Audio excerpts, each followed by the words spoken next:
Welcome back to the downhill rally course. This week we have 3 more exciting vehicles to take on the challenge. The first vehicle up is the Nighthawk variant of the Barstow. This car has a lot more power than you want to give it credit for, considering there's no big blower sticking out of the engine, and it handles exactly as you would expect for a muscle car. Now, we do have a special thing going on this week, however.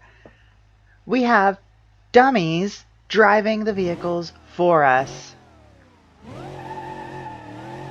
They are also not wearing seatbelts because that would be safe. Here you can see the first run for the Barstow not going quite too well as it spins a little bit. No matter, we'll get that run going once more.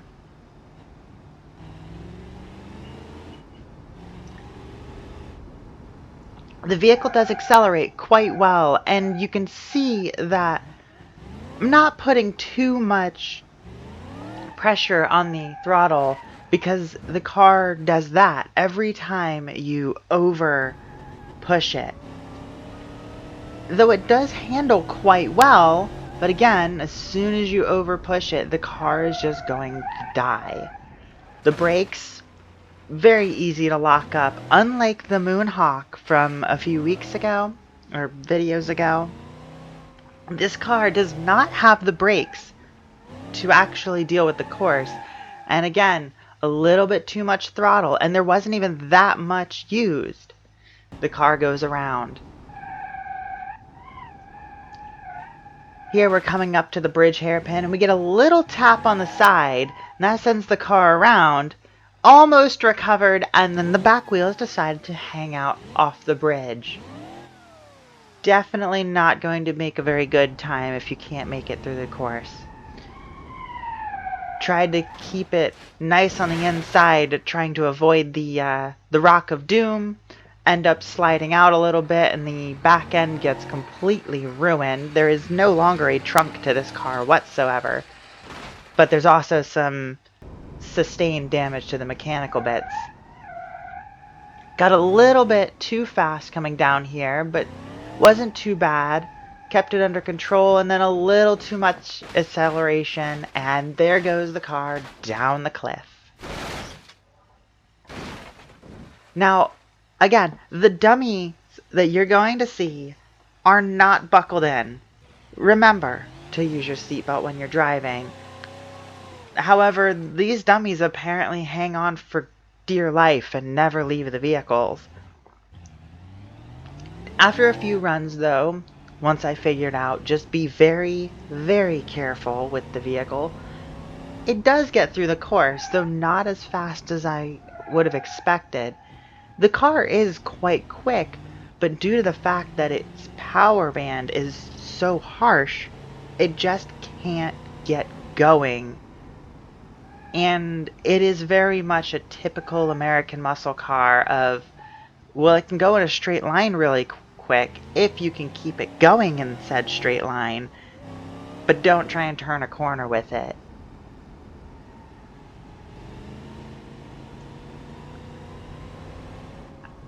I was very hesitant to take it over 75 coming through here because the car just, it can really get going. But again, you can't slow down, and turning under any sort of power is very, very questionable. The run does end up quite clean, however. As you can see, keeping it there, and so touchy on the throttle. Under any sort of turning, you just send the car for a spin. Getting up almost to 100 there before we have to get on the brakes. You can see the car trying to get squirrely, but it just managed to keep it under control. Now, down on the dirt, didn't have a whole lot of trouble with the car on the dirt, mostly because at this point I was being very hesitant to do anything super crazy with it.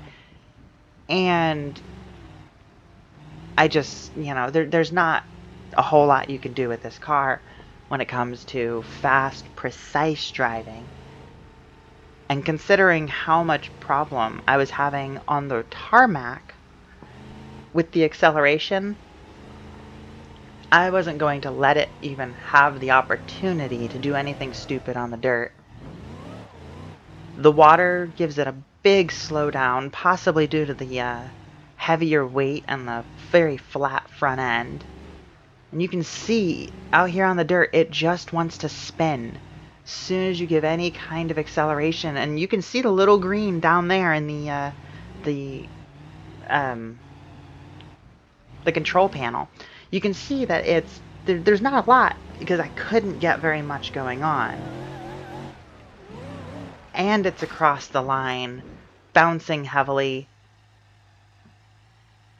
The car, I expected it to be a lot better, especially considering the Moonhawk drag car, which has more power than this, I'm sure. But the Moonhawk is such a phenomenal car to drive. The Barstow misses out on some of that fantasticness. No real damage to the car though, so that's good. Now, the second car to take on the course this week is the classic Hopper, or as some would call the real-life version, a Willys Jeep. Again, you can see the dummy. We've got our dummies hanging out. And as I did the little pan around, I realized, hang on, we have an open top here. Why don't I just add 3 more people? So now the vehicle is full of dummies. And we're going to see how this goes. I was expecting, again, no seatbelts. I expected them to like fly out or the crashes to be super spectacular. You can see Billy already trying to bail out of the vehicle, but we're going too fast, Billy. You're not going anywhere. Hard under the brakes, and the Jeep, or the Hopper, drifted quite well. The 4x4 system does not let it down. And it was quite good to drive. The dummies, however, were actually the biggest trouble, because each one of those, I believe the mod for them said that they each weigh about 75 pounds. And this means that you have about 300 pounds of weight shifting around on you. And that's a lot to deal with. The Rock of Doom claims another vehicle. And it definitely doesn't look too good, but all of the passengers stayed in. And I figured with that kind of crash, they should have launched or something. But they weren't going to fall out. So I decided, let's see how bad it really is. And also I was hoping I could shake little Tommy boy there out of the vehicle. Instead, I rolled it over and everybody is now dead. As if they weren't already dead from the initial impact. A slight tap on the bridge up here left the car not steering quite perfect. Sends it out over the rocks, but the Hopper's still handling it pretty okay. Thought I could get it back under control. No, instead we're going to try and climb the mountain and straight into a tree. Now I was like, how are these dummies hanging on? They're barely even, like, there's nothing holding them in at that point. Came up here, thought I was going to be good. It got a little bit squirrely, ended up sliding, tried to regain control, and it just went over.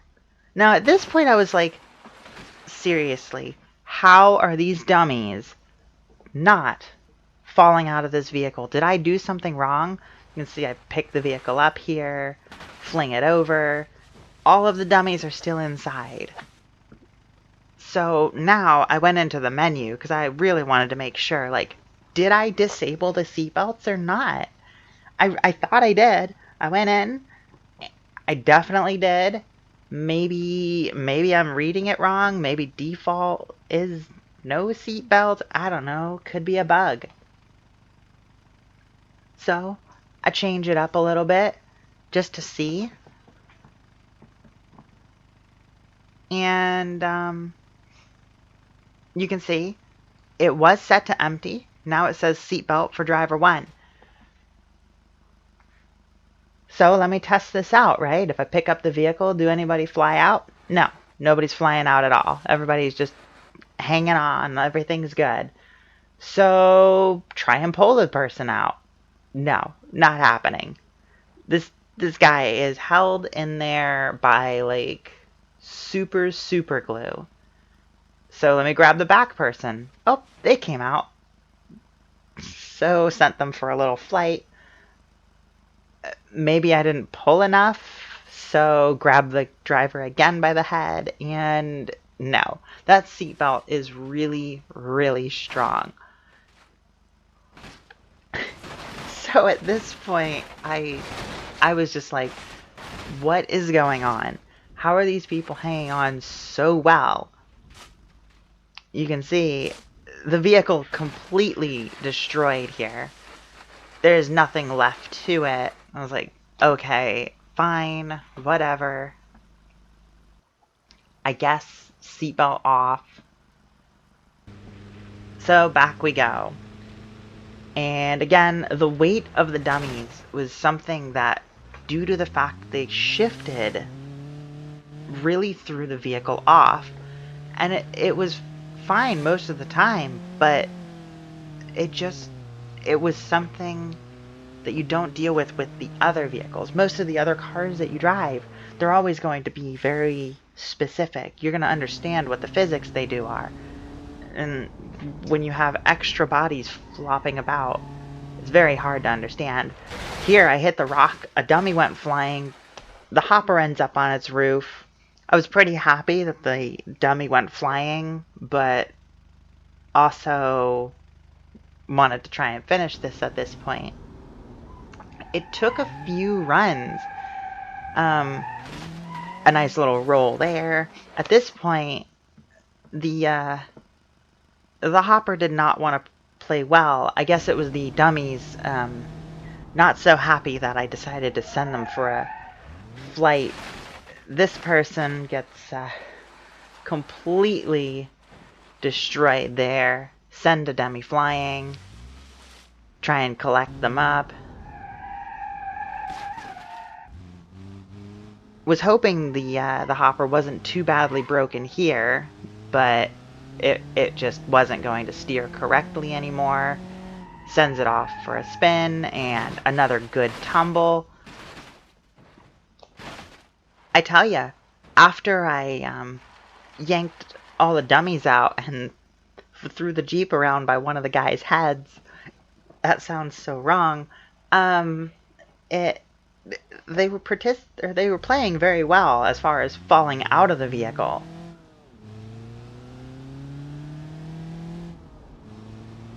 But you can see immediately the dummy falls over, which then puts the weight off. And as everything shifts, it gets very touchy.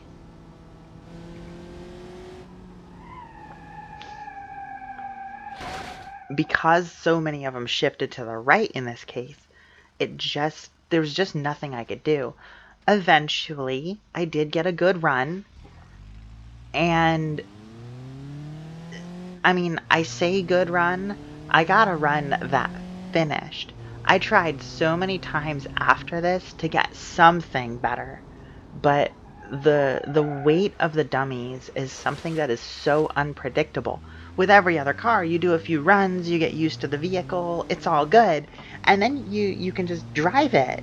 But in this case, you get used to the vehicle, but there's nothing you can do to predict how the dummies are going to flop over, where the weight's going to end up being. It did make the Jeep or the hopper slide really nice sometimes, but there's just nothing you could do to predict what the dummies were going to do. I mean, you see the one is hanging out. He could probably just start like rubbing his hands on the road. The other one, I guess, inspecting the front tire. Only the two in the front are even actually sitting properly. And even that's questionable because you can see the passenger just kind of I guess they don't like looking through the windshield. So I figured, well, it's a 4x4. Whatever. It wasn't too bad. Not good. But we'll just keep rolling with it. And to be fair, the Hopper's a really good vehicle. It handled going off the road and climbed right back up, no problem. But the Dummies did not want this run to do well either.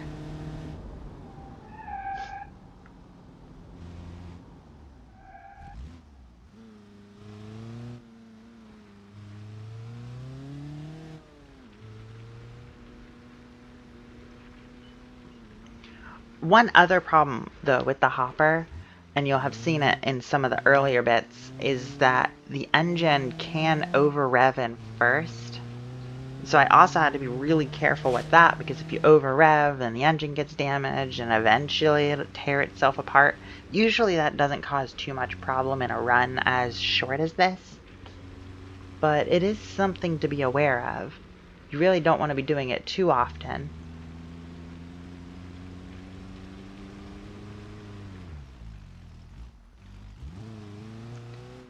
The water really didn't have too much effect on the Hopper. It definitely slowed it down a little bit, but the 4x4 system it's got's really good. But now we're just making a climb up the hill back to the finish line, and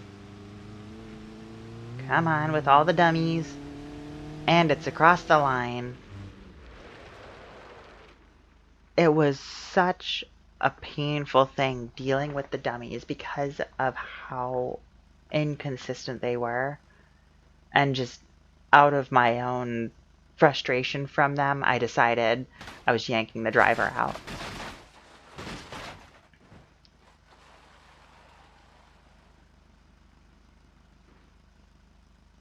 Yeah. A good vehicle, certainly. There really wasn't much difference between tarmac and dirt with it, but it just didn't want to cooperate with all the people. The third and final vehicle, which I thought would be sillier, is a Drift Spec 200BX, which is basically a Japanese rear-wheel drive sports car designed for drifting, and then turned up to 11.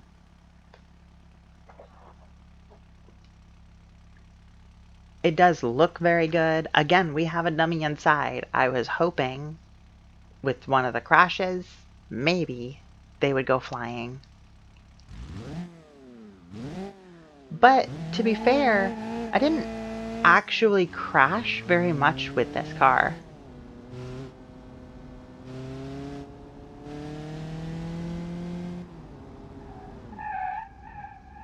The thing that happened the most with this vehicle wasn't so much crashing as much as just spinning, because it is a very decently controlled vehicle if you can do well enough with it.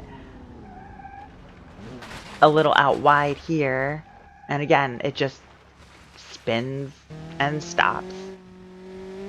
I did get it down onto the dirt and had to be real careful because, again, it has a decent amount of power and it already likes to drift around. Then I was feeling pretty confident with it because up on the road, it wasn't bad. It was actually quite controlled. Hit the tree over here. Wasn't a super bad collision. You can see it drives away on its own. And I did actually finish driving, but being that I'm trying to get the best time with it, hitting a tree, not exactly the greatest. So, come back through and went a little wide, hit a hidden bush tree, destroyed the car. Really, there wasn't too many problems with it, except for sometimes under braking where it would just lock up the car and then you'd go for a slide, which would be fine if you were in a drift competition, but we're not.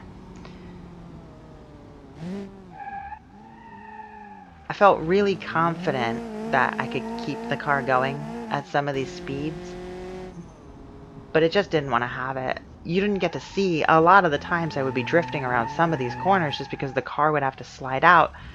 Got that slid, thought I got it back under control because I came to a stop and then overgassed it. Not a whole lot of runs, mostly because once I figured out the braking zones for the vehicle, it's not horrible, it's just not the most ideal of setups for going down the hill. You can see I get the car a little bit loose there. And that happened a lot of the times coming through that corner because of how much it wants to lock up in the steepness of the hill. Hanging out wide, trying to cut the inside. But I didn't want to cut too close to the inside because if the back slid out, I wanted to be able to catch it.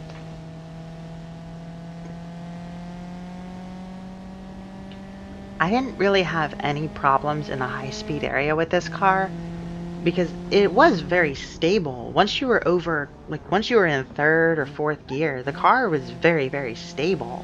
But if you had to drop back into second, that's where it would become very twitchy if you touch the gas too much or touch the brakes. Well, anytime you touch the brakes could be very twitchy. But, you know, first and second were the worst gears to be in. Once you're up into third or fourth, the car is very, very controlled. As you come up here to the dirt, you can see that it wants to get twitchy, but I managed to save it and get it turned into the dirt pretty well. I thought as I was coming up to the hairpin here in second that it was going to slide a lot more, but it actually just didn't have enough grip on the dirt, I guess.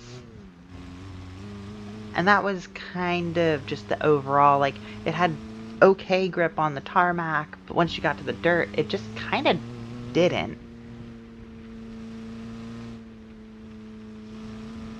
Which is also a bad thing when you're trying to keep the vehicle under control, because no grip means two things. One, you can't really get going, and two, if anything happens, you're going to spin or slide. Either way, run done, time failed. The time when I actually ended up finishing the run after clipping the tree, I did notice that if you weren't very gentle on the throttle, the car would just do donuts. Which again, not very good when you're trying to actually do a lap. And we slide across the finish line here, very nice and controlled. I thought a proper drift car was going to be far sillier, but as it turns out, they're actually pretty decent race cars to start with. They just have no rear end grip because, well, they do. It's a very complicated grip thing, but they like to slide, and that's very troublesome when you're trying to get down a course very quickly. No damage though this time around, which is good.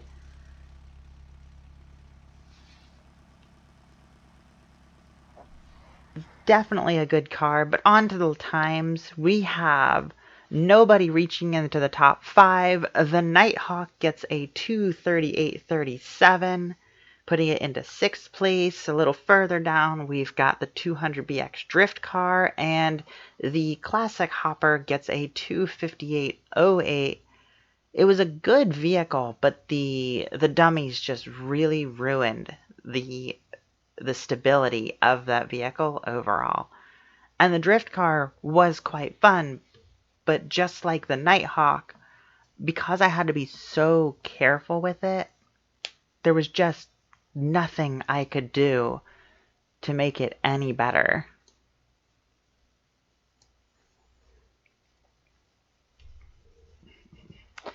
Here we've got the last 3 vehicles on the list as far as lap times go. You know, of course, as we run more, we'll get more on the list.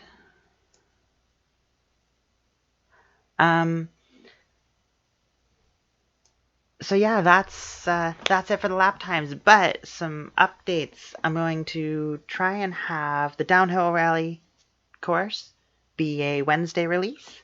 The Your Car Here series will probably be a Monday release. I'm hoping I can get everything sorted for that kind of stuff. And then the Journey Through the Ages, that's the long name for it now, that is going to hopefully be either a Tuesday or a Thursday. But that's an update for the channel. I'll see y'all next time. Have a good day.